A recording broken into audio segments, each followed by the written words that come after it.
السلام علیکم پیارے اسلامی بہن بھائیوں، آج کا ہمارا موضوع ہے اسلام، انسان کی حقیقی آزادی کا اعلان۔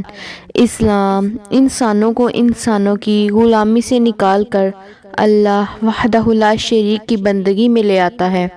انسان اپنے پورے مفہوم کے ساتھ کبھی روئے زمین پر نہیں پایا گیا، مگر اسی وقت جب اس نے اپنی گردن اور اپنی پوری زندگی سے انسانوں کی غلامی کا جبہ اتار پھینکا اور اس کا ضمیر اور اعتقاد انسانی تسلط اور اصطلاح سے آزاد ہو گئے۔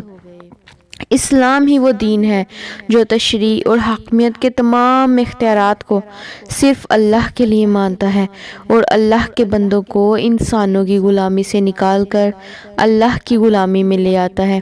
انسان نے روئے زمین پر قانون سازی اور حاکمیت کے لیے جتنی ایسی تنظیمیں قائم کی ہیں جن میں زمام اختیار انسانوں کے سپرد کر دی، در حقیقت انسانوں کی غلامی کی ذلت اپنے اوپر ڈال دی، جبکہ اسلام اور صرف اسلام انسانوں کو ذلت کی انتہا گہرائیوں سے نکال کر اللہ کی غلامی کے باوقار اور پرعظمت تخت پر بٹھا دیتا ہے۔ یہ انسان کی حقیقی آزادی کا اعلان ہے اور یہی انسان کے ظہور کا اعلان ہے۔ اس سے بیشتر انسانی وجود اپنی انسانیت کے کمال کے ساتھ کہیں بھی موجود نہ تھا۔ ربیع بن عامر جو لشکر اسلام کے قائد تھے، جب سپہ سالار فارس رستم کے پاس قاصد بن کر گئے تو اس نے پوچھا، تمہیں یہاں تک کیا شے لے آئی ہے؟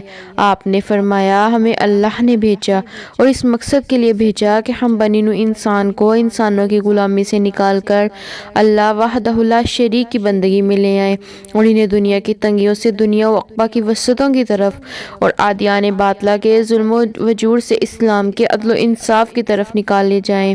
یہ ہے اسلام، انسان کی حقیقی آزادی کا اعلان۔ اگر آپ کو یہ ویڈیو اچھی لگی تو لائک کریں، شیئر کریں، کمنٹ کریں اور اس طرح کی مزید اچھی اسلامک ویڈیوز دیکھنے کے لیے چینل کو سبسکرائب کریں۔ شکریہ۔